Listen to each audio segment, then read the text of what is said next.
All right, so this is a PIA for our structured fire, 390 West Maple Street. It's shift change on March 27th. And so once again, these are meant to learn stuff from so we can do better. See what went well, see what didn't go so great. And so we'll just work our way through all the different units, get the BC's version of the story and go from there. All right, so first dispatched at 6:40. Looks like the first unit en route was Mr. Foster. It was. And can you give us your initial take on what you saw when you got there? So I came in off of Oak Street, come around the corner. In this picture, you don't see it, but there's actually an addition to the back of the garage. If you go to the street view on that, you'll see it. They have two different pictures of this. Anyway, that back section was fully involved, 20-foot planes off the side of the roof and into the garage already. I gave my size up as I was coming around 5th Street. Initially took command, parked over here on Maple Street across the street from the actual fire.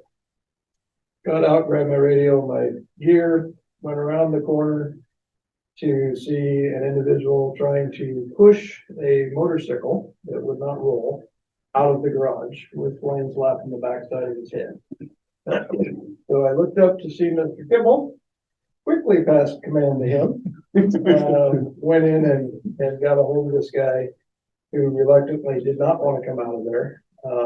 But after a brief conversation and a little bit of struggle, we got him out of there. Later, he was evaluated for some burns to the back of the ear. So, yeah, the fire was contained to the back of that structure, which was fully involved in working its way through the garage at that particular point in time at a fairly quick rate of speed. Lots of junk everywhere. Lots of junk. So. And you passed off command to Mr. Command Kibble. to Mr. Kibble. Oh, you want me next? I guess another important factor is 2 minutes after I passed command to Kibble, I went around to the Charlie side just in time to see the live power lines get cut from the fire and drop right into the backside over the fence. So Ken would be down here. They did initially, yeah. So it was, he's here.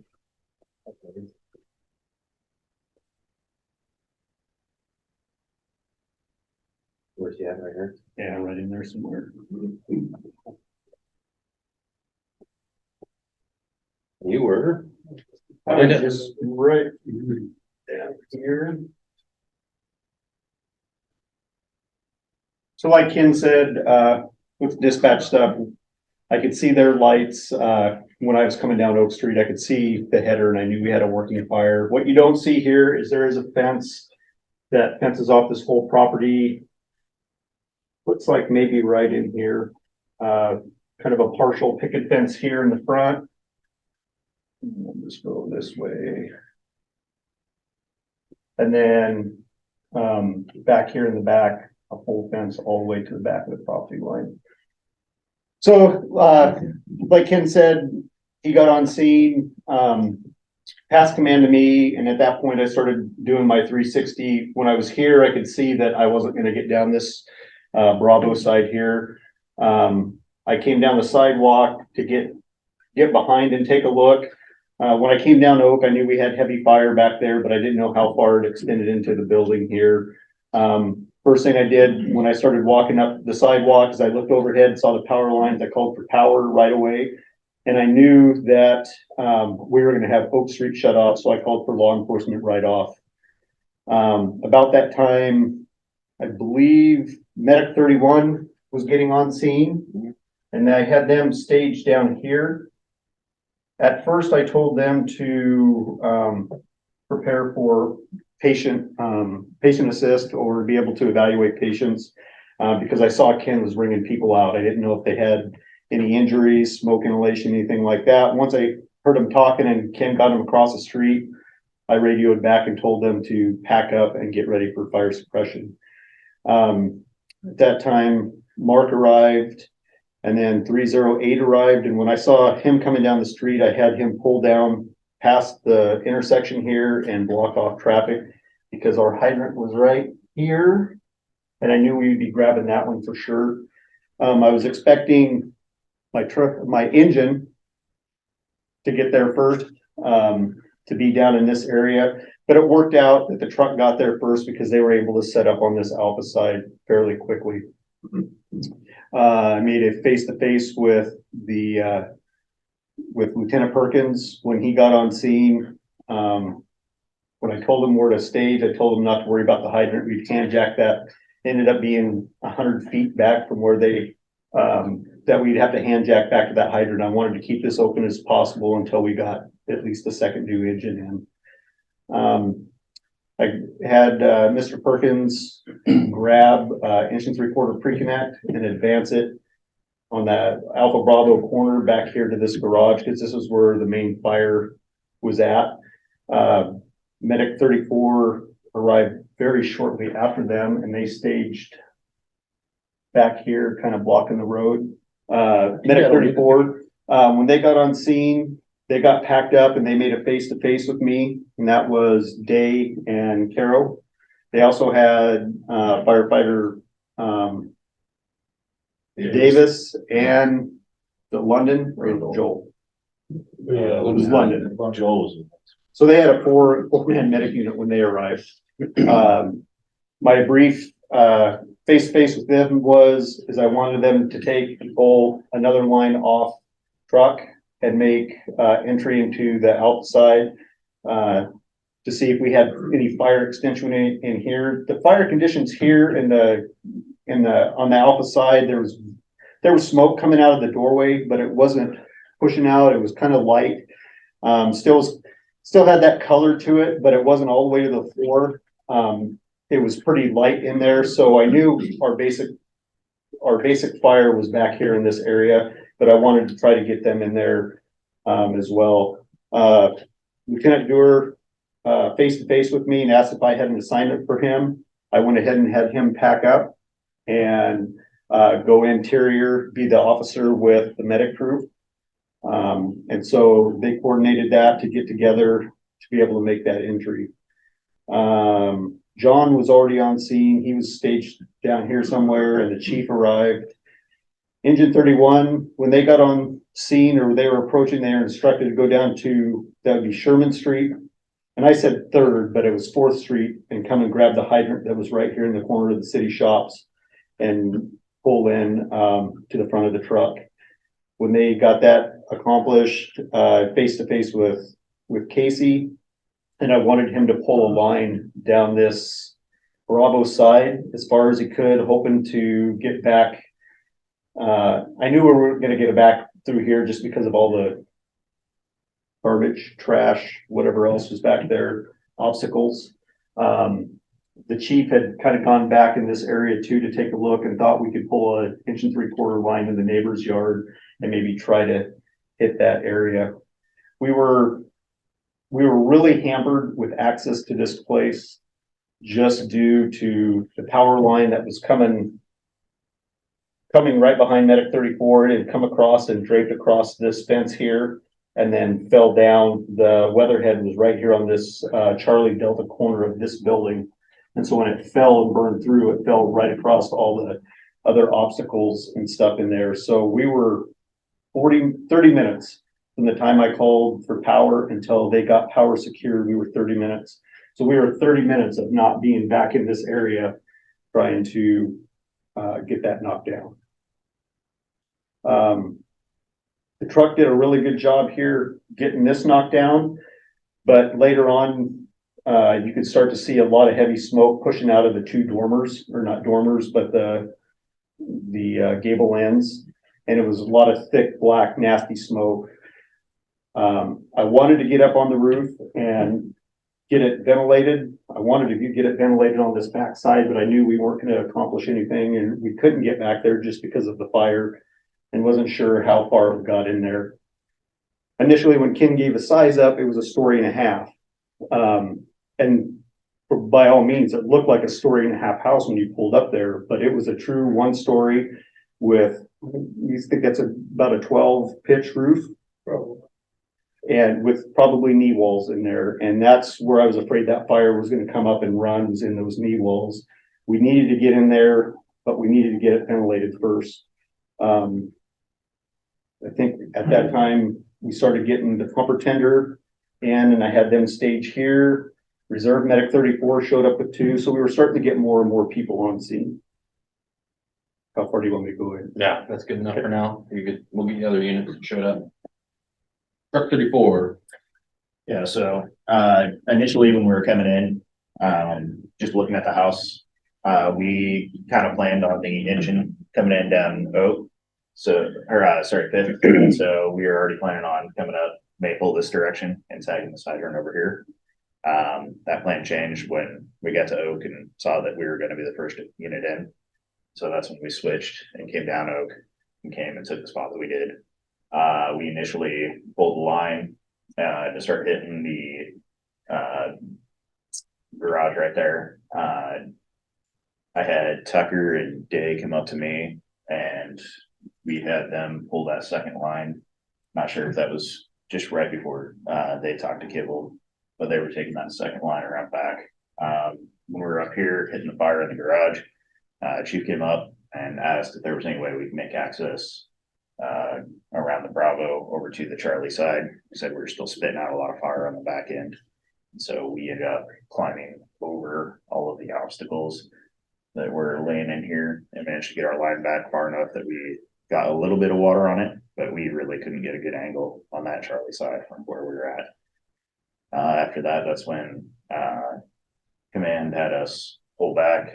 They sent a different unit to take over, which I think was engine 31, over where we were, pulled us back to begin vertical ventilation. You know, to keep going on that, or Yeah. okay. For vertical ventilation, we had Monty with the stick up. He put us at a relatively decent position right here on the house, off the side of the house. We climbed up there. Connor cut the initial vent holes, and for some reason it wasn't going in. We later found out it was one of his cuts didn't cross over, so it just wasn't quite enough.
What's that go? What do you got?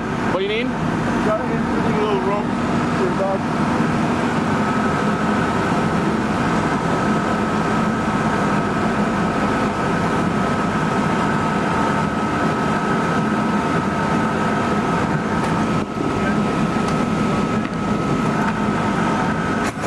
grabbed the saw, did another cut, and that one we were able to knock in and then immediately started eating smoke.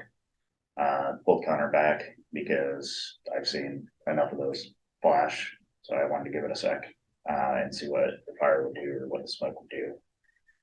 We pulled back down, had Monty reposition while we were down, and then came up and then cut a little bit bigger of a hole so we get better ventilation going. Then after that, we came down and that's where we had. Keep going or good there? You're good there. Medic 31. Anybody here from Medic 31? Oh, Medic 31 would have been. Yeah, we were.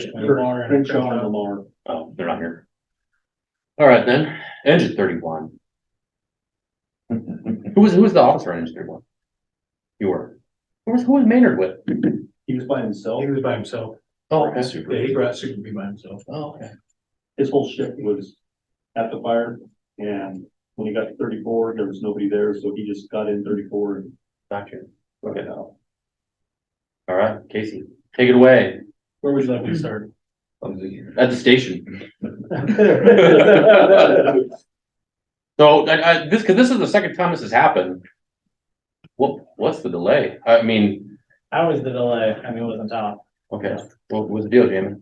I mean, there's no excuses. I woke up and it's close to shift change and, I don't know. I was in a deep sleep. We actually had quite a bit of sleep that night, but we had like 4 or 5 hours. So I ran out to the engine bay thinking B shift was fully shifted that day, which they ended up being some mistake. So in my mind, my stuff was on the medic unit. I get my stuff off medic 31, put my turnouts on thinking that, the next shift was on engine 31 in my mind, even though there was no one there. And so Savage was there. I was getting ready to hop on pumper center 31 to Savage. And so there was, as you can see, there was a lot of delay in there. So I just didn't get out there quick enough. You need to go chew him out, Casey. and- Oh, I called him. He got a phone call because I'm sitting They there. told me, 'cause I was hopping in the pumper. So I'm center. sitting there. I wake up a little bit before that, because my alarm clock. Like sitting there, just kind of messing around on my phone, and all of a sudden the structure fire comes in. So I was like, oh, hop up, jump out. Like Lamar was sitting there putting his groceries away, and I was like, hey, dude, structure fire. He's like, oh crap. So we run out the medic unit, and I told him, like, go ahead and take the medic unit to Jim, and I'll take the engine.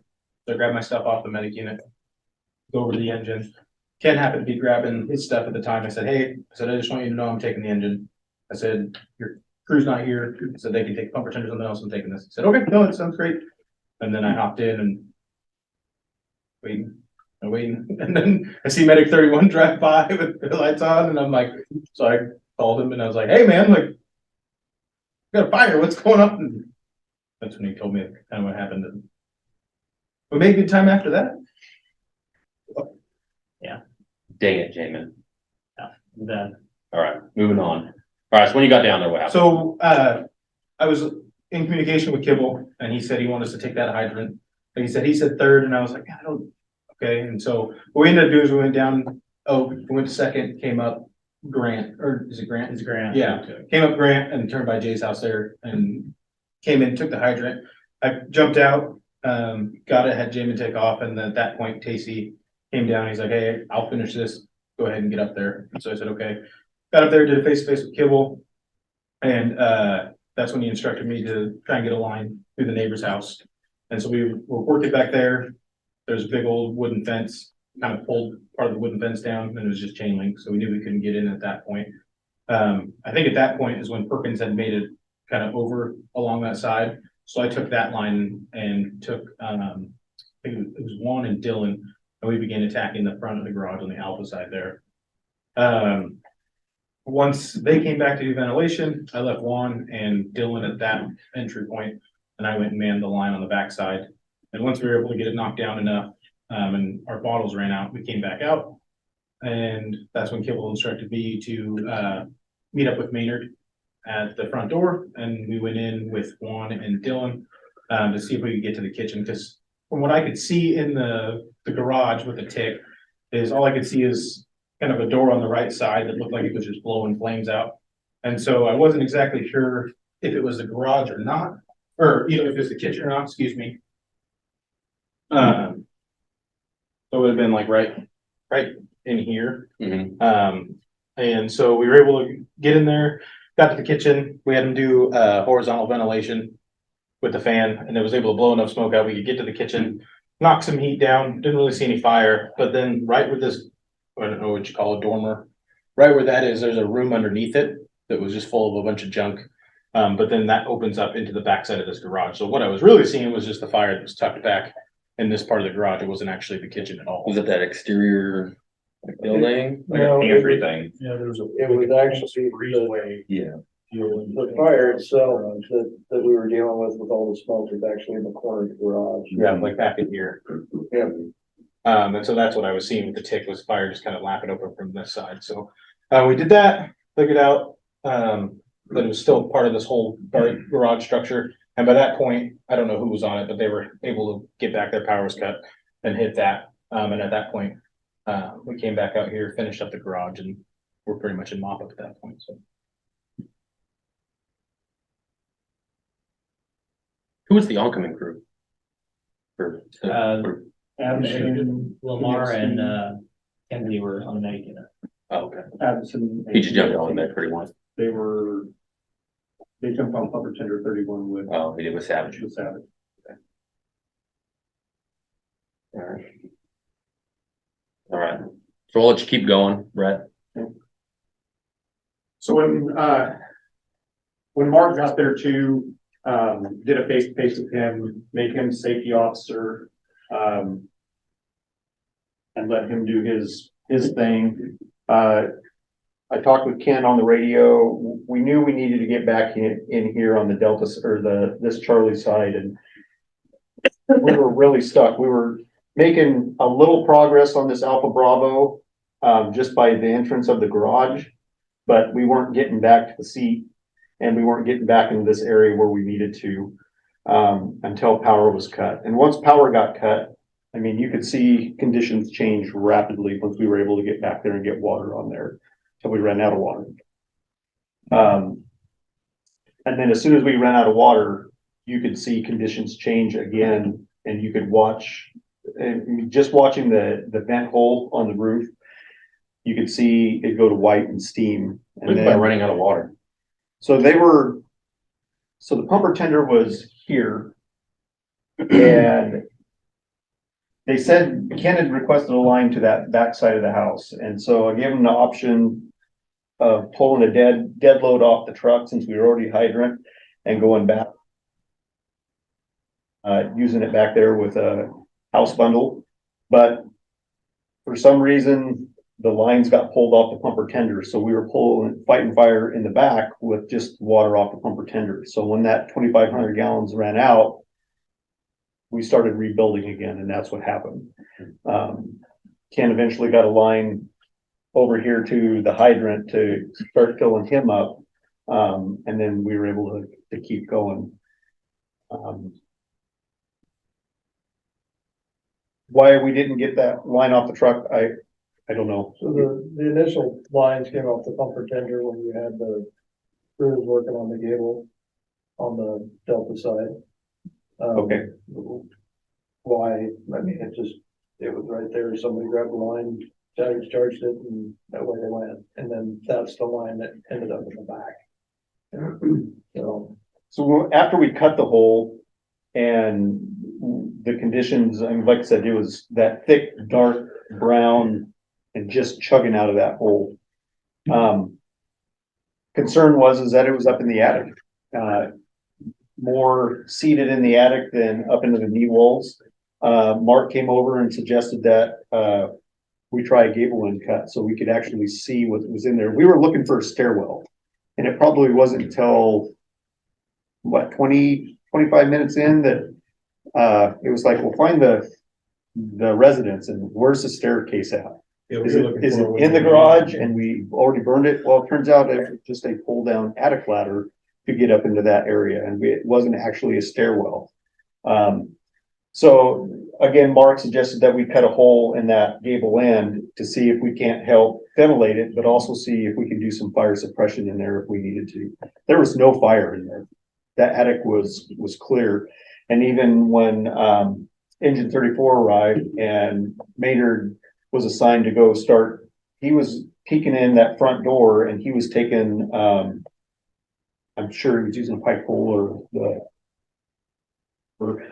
and looking around up there to see if there was any fire there, and that's when you got assigned to him as well, and they went in through and punched. I'm not sure how many holes you punched, Tucker, when you went in there. 3 or 4. And he went in and started punching more holes to get back into that kitchen to see if we had anything. Even when we started chugging smoke out of the attic area, we had smoke conditions change here, but they weren't anything that I was concerned about. No, it wasn't that bad inside. Like honestly, it was, the heat was barely on the tip of our ears, you know what I mean? Like it wasn't that low. When they went in and started doing more work and we had conditions change here, it was all due to back here and the fire here was starting to rebuild. I had radioed to Mike telling him that we had some changes going on in the amount of smoke and the turbulent smoke that was coming out of that hole. And I basically told him, I said, I don't like it. And he radioed back and says, it's clear in here. I feel comfortable. And I said, as long as you're comfortable in there and it's not pushing down on you, then continue on and we'll deal with what's going on. And it was that Charlie side that just had rekindled again and started plugging smoke back into the attic.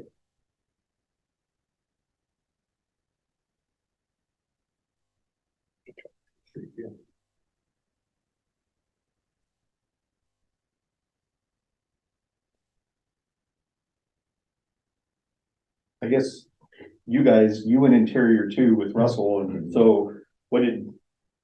When we entered in, it was really, the smoke level was really high, like probably shoulder level. It wasn't until Russ and I opened up that door going from the kitchen to that garage, then the smoke levels lowered a ton. Still, it wasn't super hot, but it was just no visibility whatsoever. And we couldn't even see any black in the fire. So you had a lot of smoke pushing in through Yeah. that door when you Yeah. opened it. Yeah. Yeah, we actually squirted water there in the corner. We did, We had yeah. some hot spots towards that Charlie side. Yeah. There it is. Not a bunch of green grass. So this would have been that garage that you were talking about, or that The addition. addition that you were talking about here. And that's where the fire was at. Yeah, That's where the initial fire was at, Okay. and then it worked its way into the garage. Yeah. Yeah. And as you can see in that yard area, that literally was stacked 5 foot deep with just crap. There was a trail back there, but that power line landed right on the trail. You know, it was a 3 foot wide trail, that power line was right there. And so that was our only access in there. Until the power got cut, we could get back there. So there was a gas meter. Gas meter was located right here in this corner of this building and the garage. It was DC because evidently they hadn't been paying their gas bill. Gas company had shut it off. Assigned Casey to initially see if he couldn't find a gas meter. But then when the power fell, he was cut off from going back there and he's like, yeah, there's no gas in this house. And then we found it afterwards but it was buried. With You garbage all the way. access it. Yeah, it would have been one of those, we would have had to have gas company come out and shut it off at the road. Engine 33 came in and we were getting phone calls from the city. Actually Scott came and talked to us and said that they were getting a lot of heat. They had some bags back here. I'm assuming that's where what these are here. That were starting to get hot and smoke a little bit. And we had a lot of the fence because it was a vinyl slat fence that was getting hot and burning. So we had engine 33. We had engine 33 come into the city shops area, into this parking area, and they basically just set up and kind of used a hand line to cool off stuff and make sure it didn't continue to burn. And then once we had this under control, this was taken care of, and they shuttled out and went back to the station. Would it have been possible to access the Charlie side there from the back of the public works parking lot? If you would have cut the fence. Okay. I mean, it's a 8 foot or 6 foot woven wire fence with privacy slats in there, so you would have had to have cut the fence to get to it. And I mean, there's options, but this was already almost gone and on the ground. Would that been an option? I don't think I would have done it unless it was gonna continue to go and we couldn't get anywhere near it, so.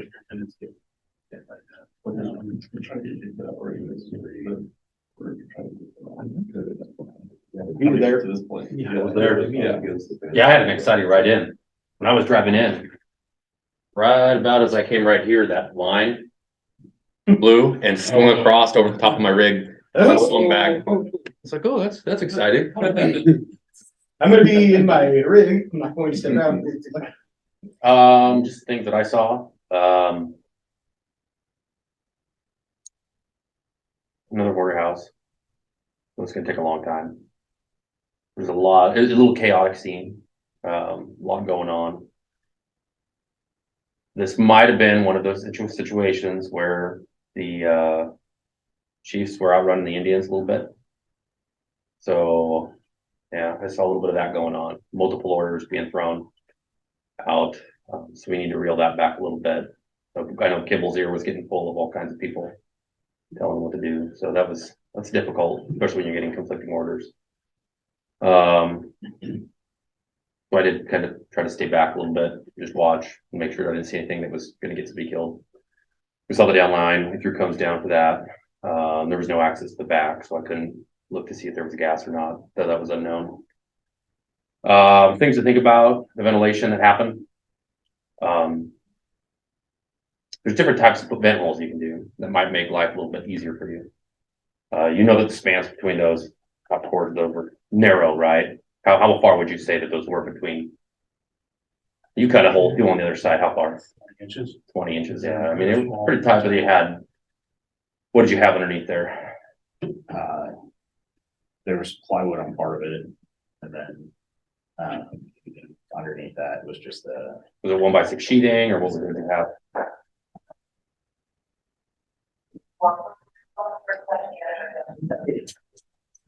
We had the roof material and we had, a couple of public sheets.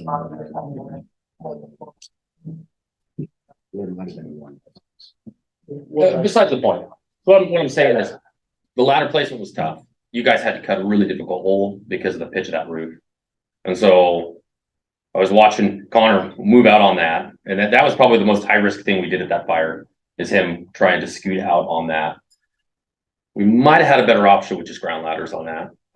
Just due to the fact that you could have stayed, you could have set a roofer, sunk your, and it looks like you did a great job of sinking the rubbish hook, and then he would have had a little bit more stable ground to work off of.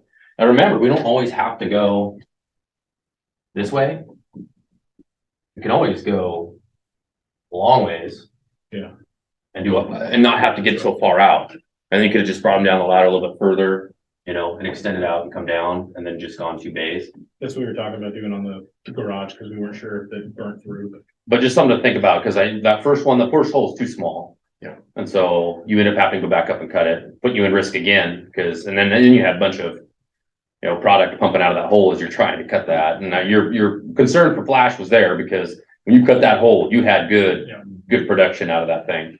It was a tough assignment. And so I knew that when you were going up there to cut that hole, that ladder was going to be kind of difficult to do that off of, unless you placed a roof ladder off of it. Yeah, we should have, placed, our aerial a little bit lower, and then, like you said, we should have done the roofing ladder. That would have just made it easier for you. Yeah, and I was trying to go too quick and just do it straight off the tip, and I slowing down and taking. My concern was putting it down and win, because that was a good pitch on that roof. Yeah, it was. Yeah.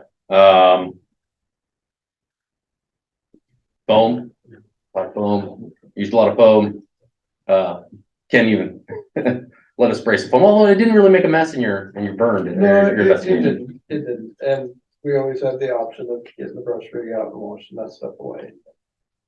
18 inches of foam, especially with your high expansion nozzle, is challenging to do any kind of an investigation in. So Ken brought me back to reality when I was like, let's just seal that sucker with foam. I still gotta investigate. It's like, oh, all right, take fun away. I'd be happy to have gas anymore. I know. Well, these homes, we're getting to where we almost could use that. I mean, we're getting a lot of this, Butte Creek, the piano place, 2 in a row that we had out there. Yeah. And so Big thing too is to watch each other, make sure we're not overdoing each other, because this is where bottles start getting racked up. Not so much on this because we fortunately caught it at shift change, but this is definitely where you'll start getting the woozy. And as we move into summertime, as the weather gets warmer and warmer, we get stuck on these hoarder homes, fighting these fires. They are abusive on our crews, and so just keep an eye on your folks. We may have to rehab more as those come. We're fortunate to have Rocky Steve show up with the rehab unit, water, everything else we need, but you need break. Even with all those people, I mean, we still have people going through 4 or 5 bottles. Yeah. Big fire, big fire. I think that And I did pull it around. was kind of, you talked about chaos, that little bit of chaoticness of having both shifts there at the same time. Usually, you know, you're getting there with your first in crews and you're getting assignments going and you're doing this and you're getting this, and you're used to working with so many people. But when you have, I mean, I had people coming out for years at one point and it was just like, bah, bah. It's real nice. Exactly. Yeah. Exactly. And trying to, you know, that's where sometimes, you know, we used to do level 1 staging coming in, and you've got rigs coming in right and left, and you're trying to figure out, okay, where do I need them to be now? Where that level 1 is kind of gone out of the way a little bit. And I just think it's because we don't use it as often because we don't have that initial. What's level 1 staging to everybody in here? That's like when you say, Stage in there. if you have like a hydrant that needs to be tagged, have someone. Your block out. Yeah. You're a block out. So if Brett would have called level 1 staging all incoming units, that means you're a block out. What's level 2 staging? A specific location. Yeah, you have a specific location that he's saying park at the first assembly, and just stage there, and then I'll bring you in one at a time. But that is a great point, is you had so many units down your throat and so many bodies on it. I mean, Medic 34 has 4 people on it. It's like, I mean, Russ brought that up. He's like, holy cow, I got assigned 4 people. Like he said, you're assigned Medic 34. It's like you think of 2 people and there's 4 people. I got almost a truck company there. So We had some groups kind of split up too. I know Joel, we assigned him to take a hydrant as we were getting ready, and then by the time I turned around, some other chiefs snatched up Joel and thrown him with another guy. And Well, he was with us for a while, so we had Yeah. 5 Yeah. plus Russell. but just keeping track of who all's where, Yeah. it got a little confusing too. yeah, because I was trying to figure out who was with who when I first got there. It was like, who's Maynard with? I saw him with you guys, but then I was like, well, what unit is he? He had parked down on 4th by the hydrant and walked up to ask if we needed anything. And then when he was sitting there watching, he was asking, do we need to go inside? He goes, I can get my stuff and we can get a crew, we can start. And so I had him do that. He walked in, so he came back with his stuff and we signed him what we did, and they went in and started doing that. All right. Anything else for the good of the order? I had a question. This is more just a general thing with kibble. I noticed this on Denny School too. When you call from vertical vent, you're pulling the crews all the way out of the building. What's the rationale behind that? You vent, and if something changes on the inside, if they poke through the top of the ceiling and they're underneath, ceiling comes down, falls on them. Okay. Ventilation should be something coordinated. You know, when you're ready to poke that hole through the ceiling, your crews are ready to make entry in there for changing conditions and stuff. So that's why, not knowing exactly what we had up in the attic when we poked through, I didn't want to have crews down below and then turn around and have that flash and you guys be inside. Yeah, vertical ventilation should be, you go up, chop the hole, they move in with that lift. Right.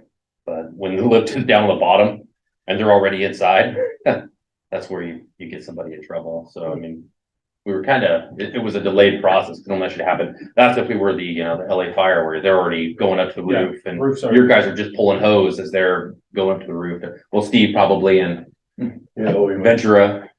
Yeah, we'd attack it as a truck company, a dedicated truck company that's doing the truck stuff, so but getting the whole started. Your truck company is not an initial fire attack.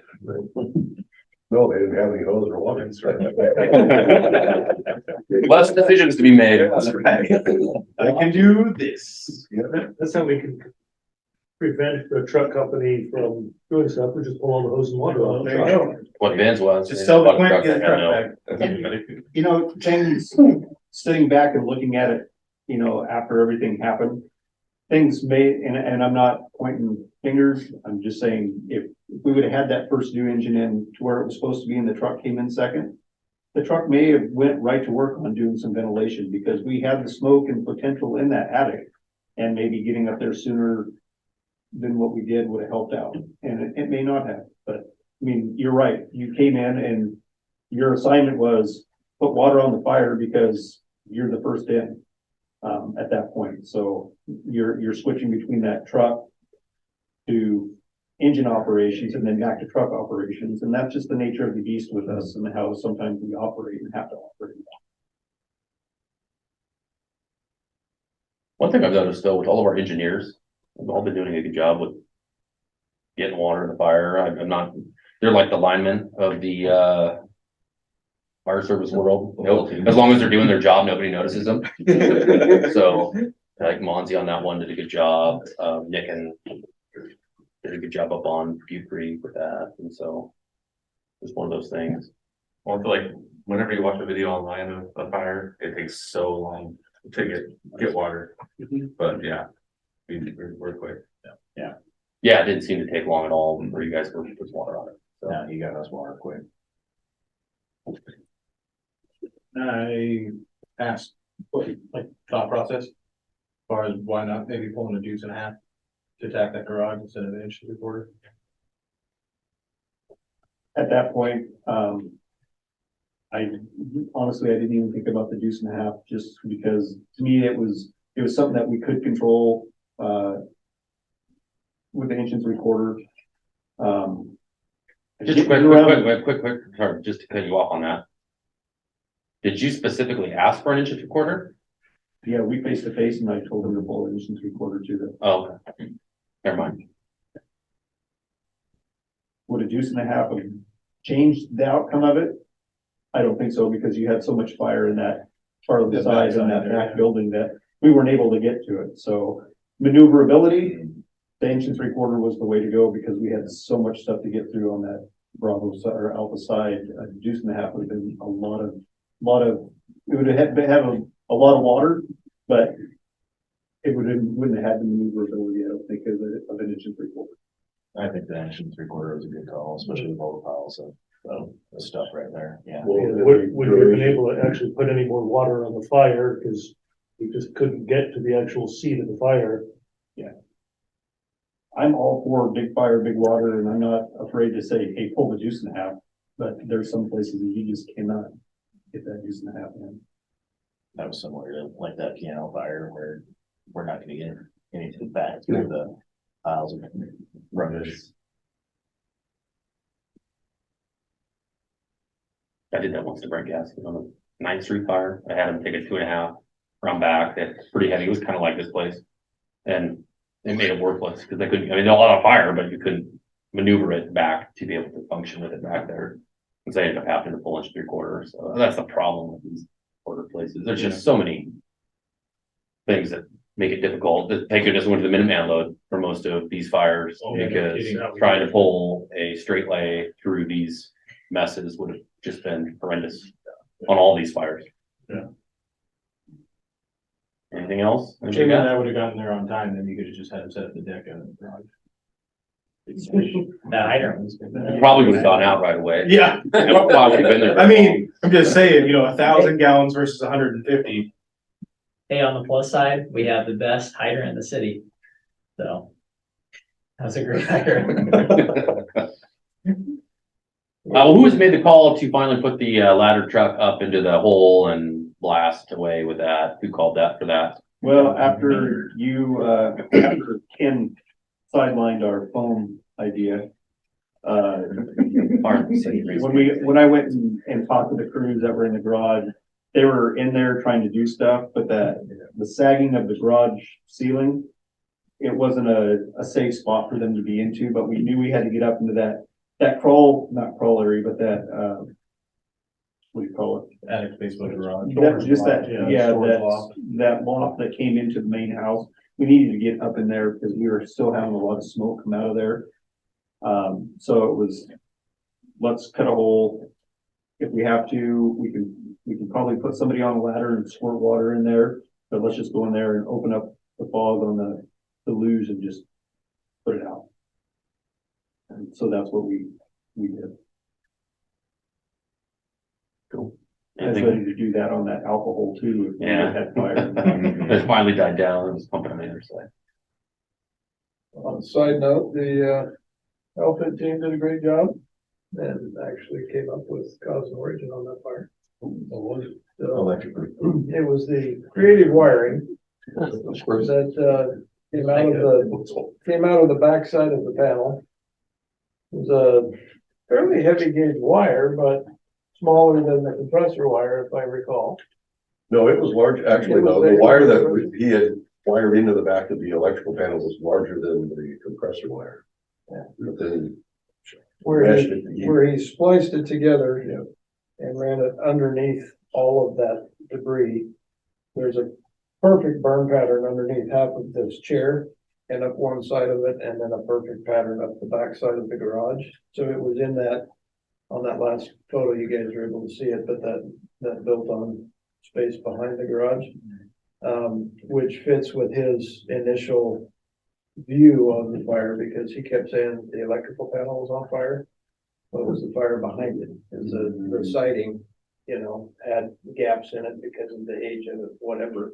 So the fire was actually behind it, initially when he came out of the house. But perfect burn patterns, perfect, I mean, yeah, and they worked their asses off to get to that, so thanks for not putting 6 feet of foam on it. Unlike the piano fire.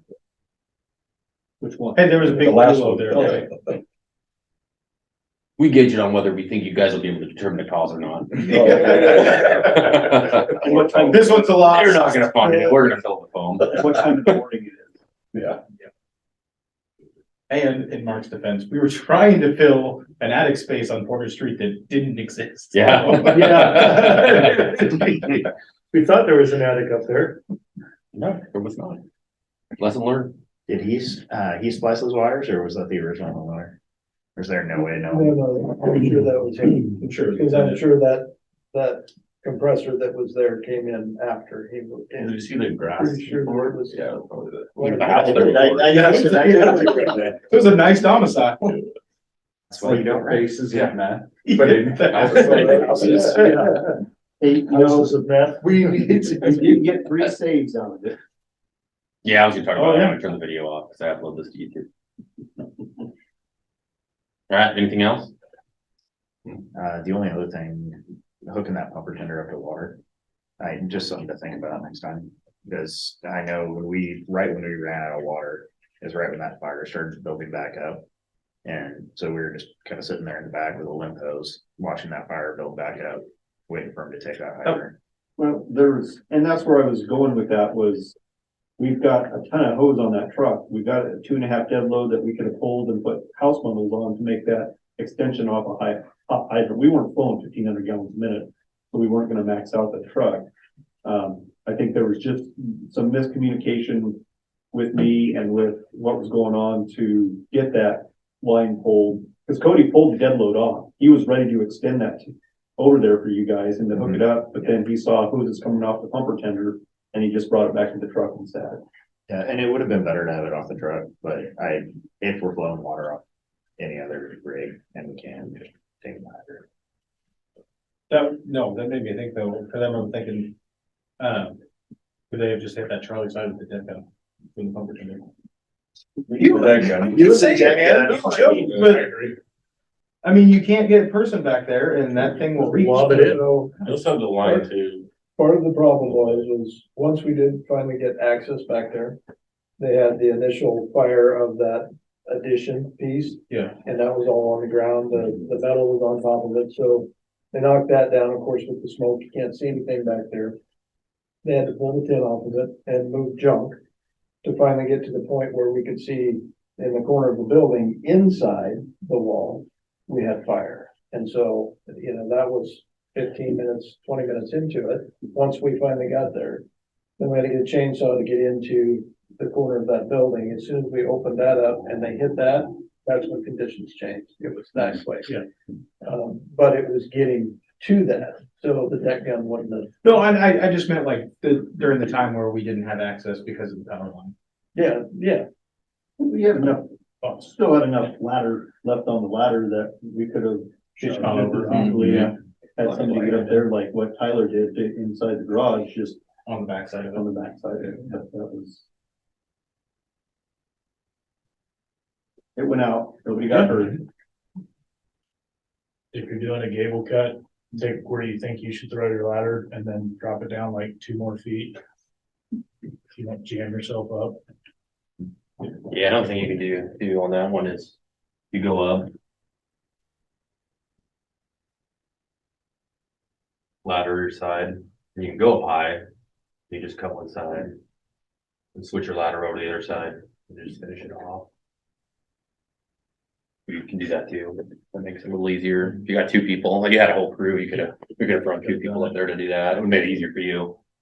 Take a carbide chain instead of wood chain, which got a lot better. And on that, just a reminder that if you're pulling stuff off apparatus, we need to notify the engineer. And remember, we try to go to one apparatus and pull everything off of it instead of multiple different apparatus. Luckily, we had a very nice renter that came back by and dropped off a saw that was missing. I mean, that's $1,000-$1,200 saw that was lost, and he brought it back. He didn't have to, but he did. But Ken never knew that saw left his rig, and the pipe pole that came off of his rig too. Nobody ever said a word to him. So we try to concentrate on one rig. That one rig, if it's first due and it's the truck, it's the truck. We pull everything off of it. We need other stuff, then we do, but just notify the engineers so they can start keeping a tab on what stuff is gone and what they can expect to come back. That saw had a skip tooth wood blade on the overtender. So it would not have taken long for that to dull out. That is not something you see very often. And I mentioned I that. don't even know where it came from. Yeah, I've never seen. Well, I think it got put on because that's just it's a, Yeah, that's years. been on there as long as Yeah, it got put on for like during windstorm and stuff when people were going out and they were Oh, having to cut down trees. and stuff. I mentioned to Blaine about getting another carbide chain for that to be put on there because it could be our first due engine. If stuff goes down, that's it. And Yeah. yeah, it doesn't take much for that semi-skip chisel bit to go blah when it hits a nail. No wonder that hole looked like that. It's not my best work. Yeah. Alright. You could remodel it on that. I know, I thought Tucker was just grabbing the chain and adjusting it and then going back. Oh, it's running. Didn't even cut him. Cool. All right. Anything else? All right. All good.